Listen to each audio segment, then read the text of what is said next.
home budget အိတ်လေးလေးပြမယ်ဘလောက်လဲဆိုရင်ဒီအိတ်လေးလေးက1000ခွဲပဲရှိတဲ့အိတ်လေးလေးပါဘာလို့လဲဆိုရင် home ရှိမှာဝယ်ဖို့မလို့သိမယ်ပေါ့နော် home က high quality ပဲကင်ပါတယ်အဲ့ချိန်မှာတချို့မမလေးတွေက home ရှိကိုအားပေးချင်တာပေါ့နော်အားပေးချင်တော့တို့လိုတက်နိုင်တဲ့ဈေးလေးလေး home ပြောတယ်ပေါ့နော်ဈေးဘလောက်လေးဟာရှိလဲဒါပေမဲ့ home ရဲ့ဈေးနှုန်းတွေကတော့ quality ကလည်းမြင့်တော့ပေါ့နော်3000ကျော်4000ကျော်လေးလေးပဲရှိရပေါ့နော်အဲ့ဆိုရင် home က home ရှိမှာလာပြီးတော့အားပေးချင်တဲ့မမတွေညီမလေးတွေအတွက်ပေါ့နော်ညီမလေးမမလေးတက်နိုင်တဲ့ဈေးနှုန်းလေးအိတ်လေးကို home တွင်ထားပေးပါတယ်ဘာတွေလဲဆိုတော့ဒီအိတ်လေးကပေါ့နော်ခုဒီမှာဒီဇိုင်းလေး home စမ်းတွင်ထားတယ်အများကြီးမပါပါဘူးစမ်းတွင်ထားတဲ့အိတ်လေးလေးပါအဲ့ဒါကိုဒီ2000နဲ့မှ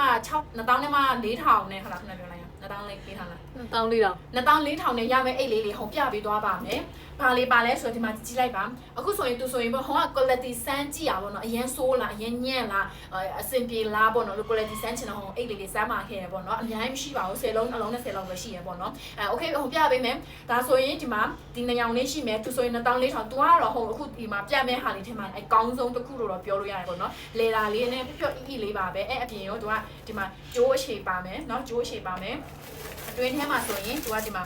เนาะမှာဒီလိုအကြီးကြီးလေးတစ်ခုရှိပါတယ် handbag လေးပါချက်တော့အရင်ချစ်စရာကောင်းပါတယ်ဒီလို handbag လေးပေါ့နော်အကြီးကြီးလေးပါဒီလို handbag လေးကအမဲရောင်နဲ့အညူရောင်လေးရှိမယ်လေးလည်းအရင်ချစ်ဖို့ကောင်းတယ်ပေါ့နော်သူကတော့ cloth လေးပေါ့နော် cloth လေးကိုလွယ်တယ်ပြီးတော့ကျိုးကတော့ adjust လုပ်လို့ရမယ် color ကလည်းနေရောင်လာပါမယ်ဒီမှာအမဲအညူဆက်ကလေးရဲ့အဖြူအညူဆက်ကလေးရဲ့ဆိုမှလာမယ်ပေါ့နော်သူကလည်းဒီမှာကြည့်ပါနော် color နေရောင်လာမယ်သူကတော့ shoulder bag လေးပါကျိုးလေးကိုကြည့်ပါ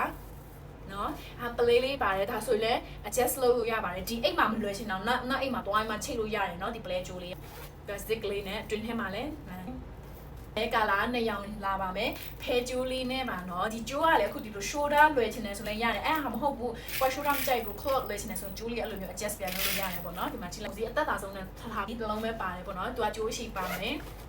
ဒီနော်ဒီလိုလေးရှိမယ်ပေါ့နော်ဒါလေး handbag ရဲ့ဒီလို shoulder bag ကျိုးအရှိလေးရဲ့ရမယ်ပေါ့နော် color လေးကနေအောင်ပါအတွင်းလေးကတော့ပြပေးမယ်သူကလေဒီမှာနော်ဒီလိုလေးအောက်ကိုဖိနော်ဖိပြီးတော့ဒီအပေါ်လေးကိုဆွဲရအဲ့လိုဖွင့်ရတာပါနော်ဒါလေးကလည်းတရေအသားဖက်ပေါ့နော်ဒါအခုနပထမတစ်ခုဟာနဲ့ဒီဟာနဲ့ကတော့အရင်တန်ပါတယ်ပေါ့နော် quality မဆိုးဘူးပေါ့နော်အဲဒါဆိုရင်အဲ့လိုမျိုးဖိပြီးအဲ့လိုလေးလန်ရတာပါနော်ဒါလေးရှိမယ်